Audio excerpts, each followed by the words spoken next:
Thank you. Great to see you all.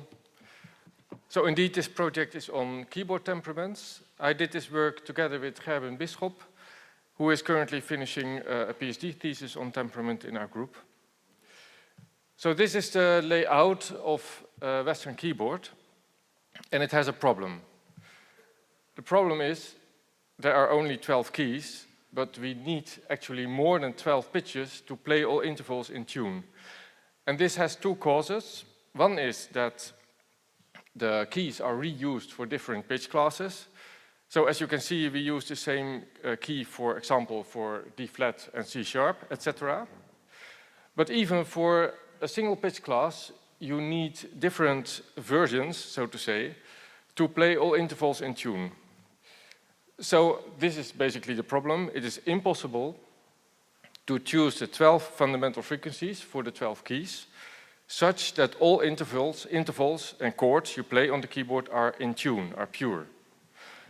The modern solution to this is to make the distance between the pitches for the successive keys exactly equal.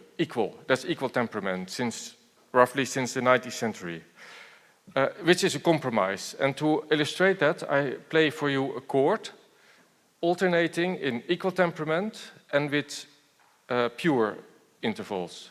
It starts with equal temperament.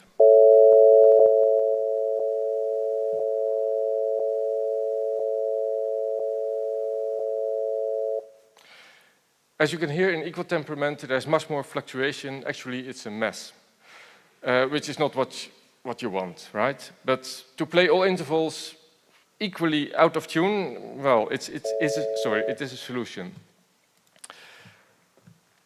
This is a representation of a temperament. So in the rows, there are the 12 keys, and in the columns are the 12 intervals. You can build on those keys. And here I visualized it as a heat map. So the darker the color, the more out of tune the interval is. And this is a heat map for a Pythagorean temperament in which all the fifths are pure, except for one. And as you can see, that has consequences for the in-tuneness of other intervals. This is Pythagorean temperament, but there are many more. There is a long history of searching for the optimal keyboard temperament. And basically there are 2 or 3 approaches during history. One is based on Pythagoras, which is theoretical, quantitative.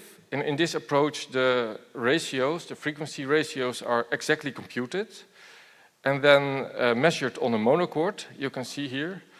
And then the tone from the monochord is transferred to the instrument. But then you get calculations like this, which I'm not even going to pronounce, which are very hard to perform in practice, of course.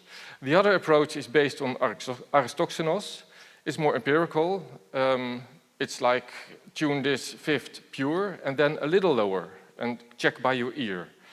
And actually there's a third approach based on the Ptolemy, which says make as many intervals pure and don't use the others. So these are the main approaches. And in historical musicology, there is study to this practice, especially with the rise of historical performance practice, we want to know what were the historical tunings. So what are the sources for this? There are treatises, of course, theoretical treatises. There are tuning instructions, historical tuning instructions, surviving instruments. Some instruments are very old, but of course they often have been restored and altered. And there's a fourth kind of evidence which is hardly used, but which we can use, which is compositional practice. Because the composers knew which intervals to avoid and which intervals to favor. Their scores contain information about the temperament practice. So, and of course, with MIR technology, we can access this kind of evidence. So now we can formulate our challenge, which is, given a suitable loss function, given interval occurrence rates from a corpus, some constraints, find a temperament that minimizes a loss function. This is our loss function. I don't have time here to go over all the terms, but the basic idea is to compute the mean squared error for all the 144 intervals compared to just temperament, to pure. And then weigh these intervals with the occurrence rates of the intervals in the corpus. So we need a minimization algorithm for this. We used 3, dual annealing, Bayesian hopping, and differential evolution, which we compare in our poster. And all 3 do not require a continuously differentiable loss function, which is in our case the case because of the min operator. So these are suitable procedures here. First, we calibrate our method. We created an artificial corpus, a synthetic corpus, based on C major.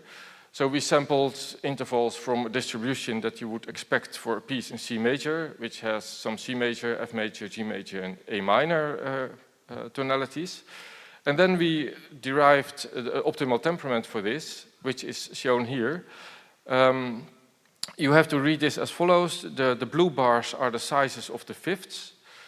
So the first is the fifth on A flat, and then the fifth on E flat, etc. And as you can see, there are 4 fifths really out of tune in this solution. 2 are very low, 2 are very high, and the other fifths are about pure. But it doesn't matter because, of course, the fifth on A flat and the fifth on E flat is not used in a piece in C major. So as an illustration of this solution, I play you a synthesized version of the first prelude of the Wohltemperierte Clavier by Bach, which is in C major, using this temperament.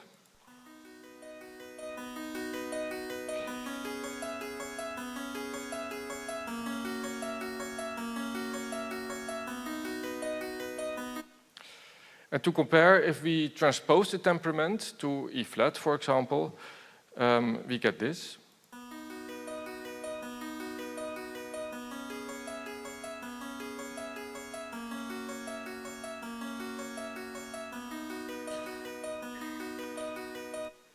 So here it gets a bit nasty, right? So there are many more papers on the web page we made with this paper.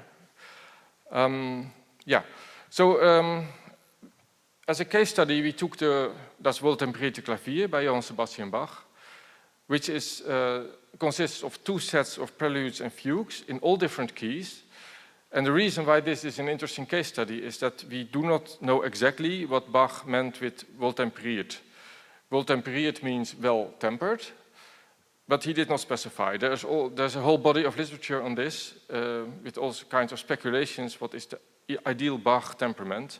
And there's even speculation that he encoded a temperament in the ornaments on the title page. So, yes. So this is a nice case to apply this framework. These are 3 solutions we find with our framework, with our method for the Wohltemper clever. This is the top one is an unconstrained solution, which shows a temperament with 1 low fifth, and the rest of the fifths are about pure. This is very similar to a temperament by Johann Philipp Kranenburg, who was a student of Bach, so there might be a connection here. The second one is if we constrained all the fifths between 696 and 705 cents, then we get a more circular temperament. And this appears to be very similar to a temperament that was proposed by Herbert Kellertaat, a Bach scholar, in 1960. As ideal Bach temperament. And the third is if we only use 5-limit just intervals as targets, and then we get a temperament that is similar to equal. Of course, we can also compute our loss function for historical temperaments, which we did. And then if you sort this, you get this overview, and it's also on the poster. I can tell you more about that with the poster. That concludes my talk. Thank you, and I hope to see you at the poster.